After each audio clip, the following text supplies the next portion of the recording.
Good afternoon, Shabbat Shalom, if you're watching live. Otherwise, good day to you, good evening to you, whatever it may happen to be. We're grateful for your interest in this ministry. You know, as we think about current events in the United States, many are concerned with bias in the media. And it reminds me of a story we used to tell during the days of the Cold War. We used to talk about how the Soviet Union reports news stories. There was a race between two vehicles, an American vehicle and a Soviet vehicle. And the American vehicle won the race. But the way the Soviets reported it was that the Soviet car finished, that there was a race. And in the race, the Soviet car finished second, and the American vehicle finished next to last. So true, but distorted, right? You know, because it was only a two-car race. But anyway, so we are concerned in America with getting at the truth. Well, you know that the Bible is truth. The Bible also, as I pointed out recently, can be distorted, so we have to be careful. We have to be respectful of the Bible, and we have to treat the material with respect and put the data all together and in effect let it direct us rather than, you know, the other way around, trying to twist it or spin it. And that, in a way, relates to the subject I wanted to cover today. You know, it's very important. I wasn't going to turn there initially, but I will now. I want to go to Matthew 10. You know, we live in a world where, yes, many people want to serve and want to help. That is an impulse there, and it is certainly there. But at the same time, many people we deal with are really out for themselves, you know, and so we are, in effect, a tool to advance their agenda, whatever it may be. So we live in a world of many people who want to serve, but we also live in a very predatory environment, unfortunately. And when Jesus spoke to his own disciples, he said in verse 16 of Matthew 10, "Behold, I send you out as sheep in the midst of wolves. Therefore be wise as serpents and harmless as doves." So yes, we don't want to do any harm. We're ethical, and so we believe in the principle of non-maleficence, you know, and the principle of beneficence. We want to do no harm. We want to do good. But at the same time, you know, we want to be very wise. We really need wisdom. Knowledge is important, ladies and gentlemen. We want to gather data. We want to have a database. We want to have knowledge. Understanding is so important, to relate one fact to another, as we've been taught. You know, we've been taught the difference between knowledge and understanding. And I was also taught knowledge, understanding, and wisdom. Wisdom being the application of the knowledge. So we have the data. We know how the data relates one fact to another, the understanding. And then we have the wisdom to apply that knowledge, to make decisions that are for the best. And this is something that we need divine help to do. This is something we need divine help to do. I referred earlier to the political season in which we're operating now in America. It will even, believe it or not, it'll even get more intense after Labor Day, because that's when most people pay attention to it. So it will get even more intense, you Americans, after Labor Day. Back in 1940, a liberal Republican was nominated who gave Roosevelt a run for his money. Roosevelt running for a third term, FDR, who's now on the American dime, who's the only president to have 4 terms. Of course, that's illegal now. But when Wilkie was running in 1940, the Republican convention, I think it was in Philadelphia, but in any case, Wendell Wilkie, who was from Indiana, but was, I think at that time, a rich Wall Streeter. But anyway, he was called the Barefoot Boy from Wall Street. But anyway, when Wilkie ran for president, people were yelling, "We want Wilkie! We want Wilkie!" You know, that was back in 1940. He became very famous. Of course, he lost, though. He won the nomination, but lost the election to FDR. Well, today I want to tell you, we want wisdom. That's the title of this talk. We want wisdom. We want wisdom. We really need it. We really need it. And more we need it. In James 1 and verse 5, so therefore we need to go to God and ask for it. If any of you lack wisdom, James says, let him ask of God. You know, Sophia in the Greek, Chochmah in the Hebrew. If any of you lacks wisdom, let him ask of God, who gives to all liberally and without reproach, and it will be given him. So we do have to ask for it, and it's going to be given to us. But one way we get it, of course, is by looking into the Bible. and getting wisdom from the Scriptures. That's, we surely don't want to have to live a long time and have a lot of hard knocks and learn it that way. That's how most of us do it. But along with the lives that we live, we need to look into the Bible. And I want to just show you how important the Bible tells us that wisdom is in the various verses. For example, in Proverbs, the 4th chapter, to show you how public school has changed, my physics teacher put this on the board, on the chalkboard, back when I was taking physics as a senior in high school. Tried to do that now in a public school. Proverbs 4 in verse 7. Wisdom is the principal thing, and therefore get wisdom, and in all you're getting, get understanding. So yes, we're going to go out and get things, we're going to acquire things, but let's also acquire an understanding of how one fact relates to another, and ultimately the goal is wisdom, and wisdom is the principal thing that we want to have. And in Proverbs, the 8th chapter, wisdom is personified as a female because Hebrew chokhmah is wisdom. So wisdom is personified here as a woman, which is interesting because God is not male or female. He is God. He is unique. But he is normally pictured in masculine terms in the Bible. God the Father, Jesus Christ the Son, the Holy Spirit, in grammatically speaking, is neuter. The advocate is masculine in Greek, parakletos. In the Old Testament, at times the Holy Spirit is pictured in a feminine way, as in Genesis 1. So in any case, it's interesting that in Proverbs 8, here Jesus Christ, the Word of God, the Logos, is pictured in feminine terms. But as I said, generally speaking, when we address God, of course, we address God in masculine terminology. That's what the Bible reveals. But in Proverbs 8, we have the Logos speaking as a female. And does not wisdom cry out, and understanding lift up her voice? She takes her stand on the tip of the high hill beside the way where the paths meet. This is Proverbs 8. She cries out by the gates at the entrance of at the entry of the city, at the entrance of the doors. To you, O men, I call, and my voice is to the sons of men. All you simple ones, understand prudence, and you fools, be of an understanding heart. So we want to do what is prudent, what is practical, what is helpful, what is useful. And you fools, be of an understanding heart. Look at verse 11. For wisdom, this is Proverbs 8:11. For wisdom is better than rubies, and all the things one may desire cannot be compared with her. It's so important to have wisdom, and so the book of Proverbs, here wisdom is pleading with you. I'm so important. You've got to spend time with me, right? And in Proverbs 9, we see the basis for wisdom. The basis for wisdom is to have a reverent attitude, which causes you to obey what's in the book. Proverbs 9 and verse 10. For the fear of the eternal is the beginning of wisdom, and the knowledge of the Holy One is understanding. So if we want to really be able to put facts together and ultimately to apply them, we also need to have the relationship with God, a fear of God, wanting to obey. I want to go to Proverbs, to Psalms 111 and verse 10. Psalms 111 and verse 10, which you're very familiar with. The fear of the eternal is the beginning of wisdom.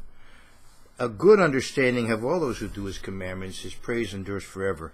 So the way we understand God's way of life is to actually do it, put it into practice. And then as you do it, you have a better understanding. When you just sort of read it and theoretically, you can understand a good bit, but you can understand far more by actually putting it into practice. It says a good understanding have all those who do them, meaning his commandments. His praise endures forever. In the book of Proverbs, again, going to the 3rd chapter, we see again the value of wisdom. And you see how it's related to spirituality, because true wisdom, we're talking about the wisdom that James was talking about that comes from above. In Proverbs 3, I want to go to verse 13. Happy is the man who finds wisdom and the man who gains understanding. For her proceeds are better than the profits of silver, and her gain than fine gold. She is more precious than rubies, and all the things you may desire cannot compare with her. If you go to synagogue from time to time, or used to go maybe in your youth, or still go from time to time, whatever it is, you'll know these next verses I'm reading to you. Verse 16 of Proverbs 3. Orech yamim bimina, bismola osher v'chavod. Length of days is in her right hand, and in her left hand riches and honor. Her ways are the ways of pleasantness, and all her paths are peace. She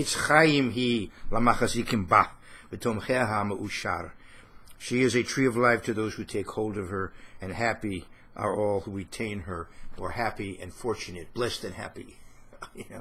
Are, as it would be a better way to translate it. Happy are all those who retain her, who hold her fast. Hold her fast.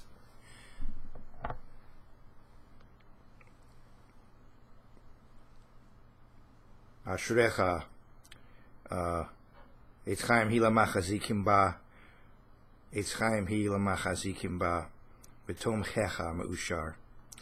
Those who are, holding on for support, as it were, those who lean on her for support. So wisdom does support us through life. It gets us through. And I want to show you how Jesus Christ applied wisdom in his ministry in some very interesting confrontations before his arrest and crucifixion. And what he did was he applied what we read in 1 Timothy, the second chapter. 2 Timothy, rather, the second chapter. I want to go to 2 Timothy 2.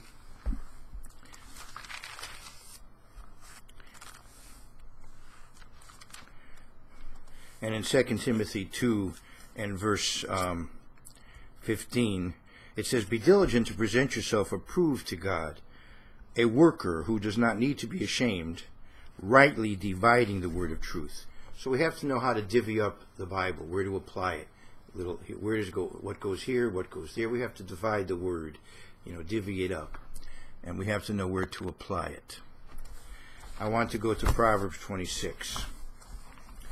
Proverbs 26. And Proverbs 26 is a classic case of two verses that seem to contradict themselves. And it's a lesson on how to deal with contradictions in the Bible.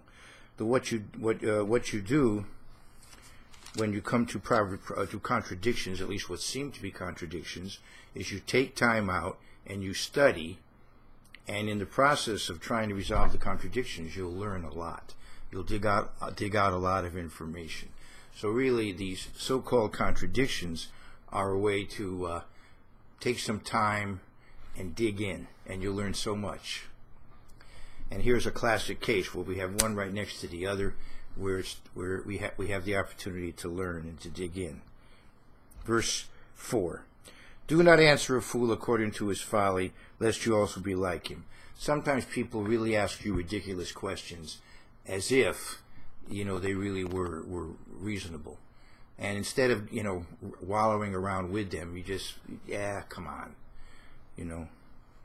let's I remember a politician and minister named Jesse Jackson one time in his speech. He said, "Let's move on to higher ground." I think that was back in 1992, or maybe 88, way back in 88. I believe it was. Let's move on to higher ground, he said, or something along those lines. Well, that's what I would say to somebody who who asks a very foolish question. But on the other hand, it says, "Answer a fool according to his folly, lest he be wise in his own eyes." Sometimes a person asks you a question and he thinks it's a real stinger, or it really puts you on the spot and destroys your argument. And there are times when you have to answer him. Otherwise, he'll think that he's right, and he shouldn't be thinking that.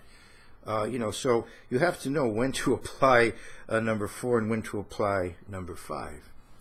And if we go to the Jesus' final Passover in Jerusalem, I want to go to Matthew, the 21st chapter.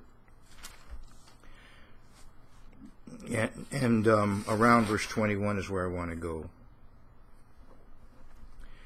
Well, let's go to verse 23 of Matthew 21. Now when he came into the temple, the chief priests and the elders of the people confronted him as he was teaching and said, "By what authority are you doing these things, and who gave you this authority?" And they were obviously trying to, set a trap for him. So sometimes if people are trying to do that, well, no, move on, don't answer. And Jesus answered and said to them, "I will ask you one thing, which if you tell me, I likewise will tell you by what authority I do these things." So he didn't initially answer their question. He said, "I'll answer it on condition if you answer this," which is fair, especially in a Jewish context. You answer a question with another question. It's the way we do it. The baptism of John, where was it from? From heaven or from men? And they reasoned among themselves, saying, "Well, if we say from heaven, he will say to us, 'Why then did you not believe him?'" Now, John the Baptist, again, was rejected by the religious establishment, but quite respected by the rank and file people, by the grassroots. But if we say from men, we fear the multitude, you see. That's the point, as I was saying a moment ago. The establishment rejected him, and so if they say from heaven, well, Jesus is going to condemn us for rejecting him. On the other hand, but if we say from men, we fear the multitude, for all count John as a prophet. So they answered Jesus and said, "We do not know." And he said to them, "Neither will I tell you by what authority I do these things." So he was very wise. Instead of falling into a trap, he decided to exercise wisdom here, and he knew their agenda, and he was able to thwart their efforts, to box him into a corner. He didn't really answer their question. But on the other hand, it came to a doctrinal point, which is important, and that is a very basic doctrine of the resurrection. That's a very basic doctrine. It's a very basic biblical doctrine. You find it, of course, in Isaiah. You find it in Daniel. You find it very much in the New Testament. It did become a part of Pharisaic tradition. It became a part of Judaism in the 12th century, when Maimonides codified doctrine for the Jewish community in a statement that has been widely accepted by Jews, especially, of course, Orthodox Jews, because most Jews today they have a different religion from Judaism. It has evolved into something quite different, but there is a minority that are right down the line Orthodox, the way their great-grandparents were, and for them Maimonides is it. He defines the creed of Judaism, and his 13th point, again, if you go to synagogue, you sing it. Meitim Yechael berov chasdo baruch hadei ad shem tehilato. That God will resurrect the dead. But the Sadducees at the time of Jesus Christ didn't accept this doctrine. They thought it was not in the Torah, it was in the prophets, and they only were going to accept doctrine from the Pentateuch, from the original 5 books of Moses. They were not going to accept doctrine from the prophets. So they came to him and challenged him with what they thought was a question that would just, be a stumper, one that would kind of bring ridicule on the doctrine. This is verse 22 of Matthew 22. When they had heard these words, they marveled and left him and went their way. This was one group, but now the Sadducees come. The same day the Sadducees, who say there is no resurrection, came to him and asked him, saying, "Teacher, Moses said that if a man dies, having no children, his brother shall marry his wife and raise up offspring for his brother."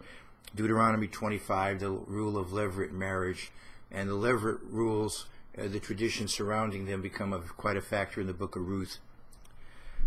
Now there were with us 7 brothers. The first died after he had married, and having no offspring, left his wife to his brother. Likewise the second also, and the third, even to the 7th. Last of all, the woman died also. Therefore, in the resurrection, whose wife of the 7 will she be? For they all had her. Now, really, if God is going to resurrect the dead, an issue like that can easily be worked out.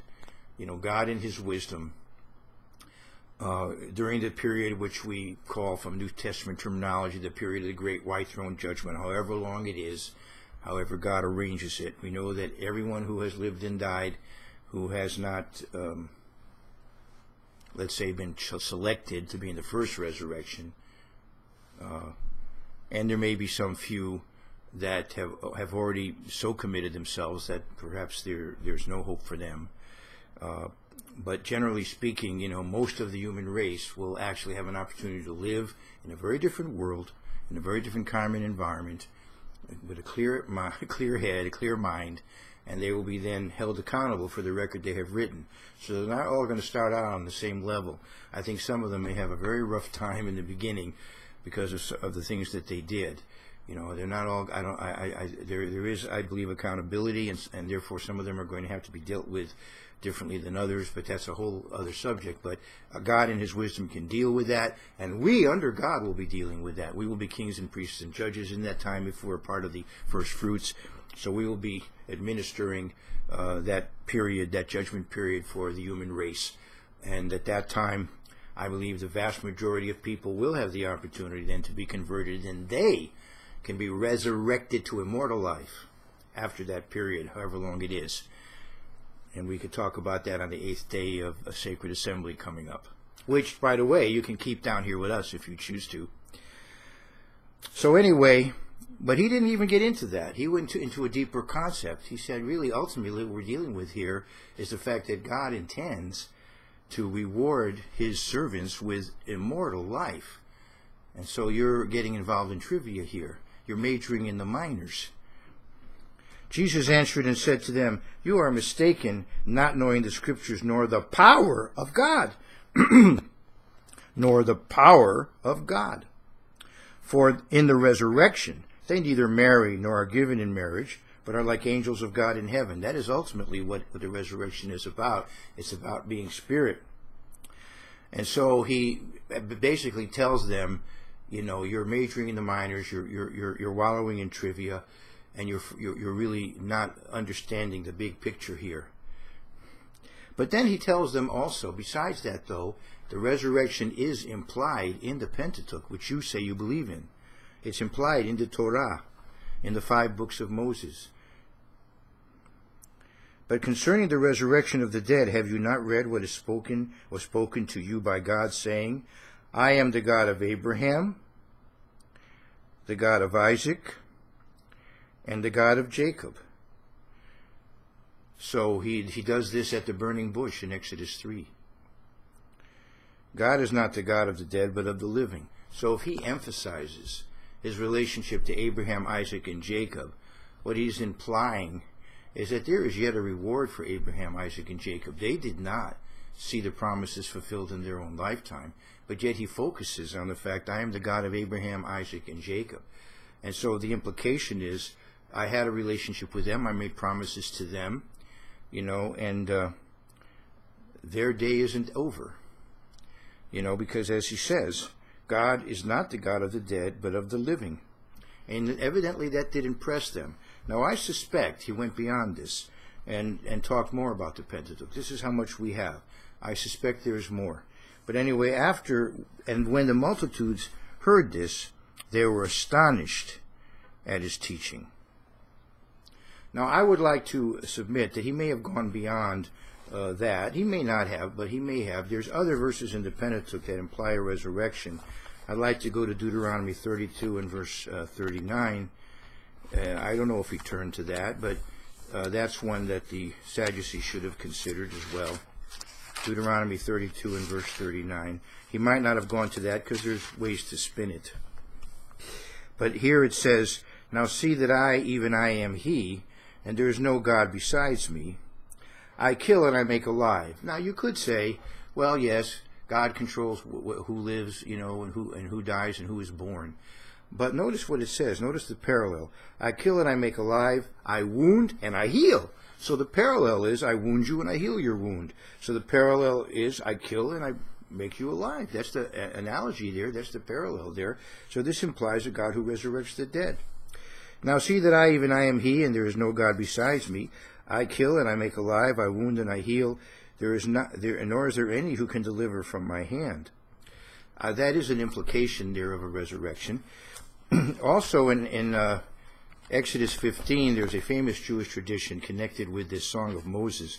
It says in Exodus 15 that, and he sang, and who was the he? Moses, and then it goes on to say, and the children of Israel. So evidently, this is a song Moses composed, and then the children of Israel sang it also. Then Moses, sang, and then it says, and the children of Israel. Then Moses and the children of Israel sang this song to the Eternal, and spoke, saying. Now, what's interesting here is the Hebrew grammar. It's poetic language, and it's an interesting form that evidently goes back to an ancient Semitic language related to Hebrew, the Akkadian language, which perhaps was Abraham's original language when he lived in Ur. And so there's a grammatical form here. So when you read it in Hebrew, if we were just waking up, getting out of bed and not thinking about it, it would look like, then Moses and the children of Israel will sing. Then Moses will sing and the children of Israel. So it's a very complex grammatical construction here, and it looks like future. And so the Jews took this to imply that someday Moses and the children of Israel would indeed sing this song in the resurrection, that they will yet sing this song. And that tradition seems to be preserved in Revelation 15. If you go to Exodus 15 and then go to Revelation 15, you find the Apostle John, of course, who grew up in Galilee and who knew the Jewish tradition, who was taught, of course, by Jesus Christ, his closest friend. In Revelation 15, he sees this vision of the saints. And, let's go to, because I'll just read it. Then I saw another sign in heaven, great and marvelous. This is Revelation 15. 7 angels having the 7 last plagues, for in them the wrath of God is complete.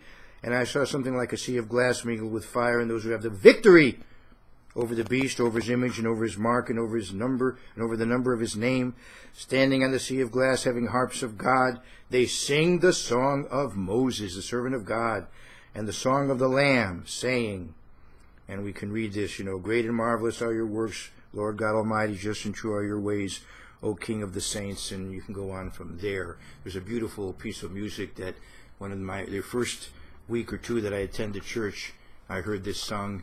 Very inspiring to me. So, excuse me. So this tradition from Exodus 15 seems to be the background for John's vision in Revelation, and the saints singing this, the resurrected saints singing this song. Now, this grammatical construction is found one other place in the Bible. This was brought out to me by a former student of mine who now has become a brilliant Hebrew scholar, and he pointed out to me that in 1 Kings 3 there's a similar construction, but I think that's also a prophecy.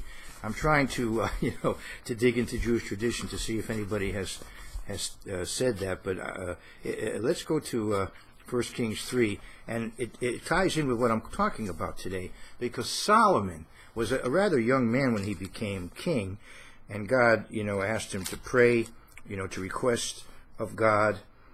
And in verse 9 of 1 Kings 3, what did Solomon say? Let's go to 7. Now, O eternal my God, you have made your servant king instead of my father David, but I am a little child, and I do not know how to go out or come in. I think he was a teenager when he became king. Excuse me. And your servant is in the midst of your people, whom you have chosen, a great people, so numerous, are too numerous to be numbered or counted. Therefore, give to your servant an understanding heart to judge your people, that I may discern between good and evil. For who is able to judge this great people of yours? Well, that impressed God, and he made Solomon the wisest man on earth. He wanted an understanding heart, and God gave him that, and that's the basis, of course, of being wise. God gave him great wisdom. You can read in 1 Kings 4 how wise Solomon was. Now, unfortunately, it went to his head in a certain way. It created a certain arrogance in him, and what's the word I'm thinking of? Complacency in him. And he began to think of himself as an exception to many of the rules that he himself inspired to be written, that somehow he was an exception. and so he had a lot of trouble towards the end of his life, as we know. But he did, for a time, become and for a time exercise great wisdom. And one example of that is right after his prayer. We find in verse 16 the famous case. I want to read that. Now 2 women who were harlots came to the king and stood before him. And you know the story. They claimed, one person claimed the child, the other person claimed the child. And we know, if you read the account, if you haven't read it in a while, it's certainly something you should be very familiar with. Many people are very familiar with this account. But I want to focus on verse 16, because it's the same grammatical construction you see in Exodus 15. So if you just rolled out of bed and read it out of context, it looks like, then 2 women, two women harlots will come to the king. Will come to the king. So what's going on here? What do you mean they will come to the king? So I think that it's talking about the fact that it's a prophecy implied. Look at Ezekiel 23, Aholah and Aholibah, and to use the American way to pronounce it. These 2 wayward daughters of God, these 2 harlots, the northern kingdom of Israel, the southern kingdom of Judah, Aholah and Aholibah. Someday those 2 kingdoms will come before God as harlots to be judged, and of course they'll repent and be forgiven, the Bible shows us. But I think that, so in a way, this is also a prophecy, besides being an account of Solomon's wisdom that you can read about. So, to summarize what I'm telling you today, this was a bit of a detour, but I think these may be some of the kind of things that Jesus dealt with that are not covered. But even if not, he gave them a proper answer, gave them a wise answer. In this case, he did answer fools according to their folly, lest they be wise in their own conceit. He said, no, your so-called trick question is no trick question. It's not any. It doesn't in any way undermine the truth of the doctrine, and you really have lost the real vision of what the resurrection ultimately points to, the doctrine of the resurrection. It points to the very plan of God in wanting to share eternity with humanity, with humanity now becoming the sons and daughters of God, living with God on the spirit level. It really points to that ultimately. So he exercised, of course, wisdom in doing so. So let me go back to where I started, to the book of James. And again, let me say that it is very critical for us, because especially those of us who are part of God's church, culturally speaking, we are in a hostile environment, and unfortunately, it seems to be growing more and more hostile to biblical culture as we move along. So we do need to exercise wisdom if we're going to negotiate our way through life successfully, not only on the physical level, but also if we want to remain true to the commitment we have made to God's way of life. And so again, let me remind you, if any of you lacks wisdom, James 1:5, let him ask of God, who gives to all liberally and without reproach, and it will be given to him. So remember, all of us who are a part of God's church, we want wisdom.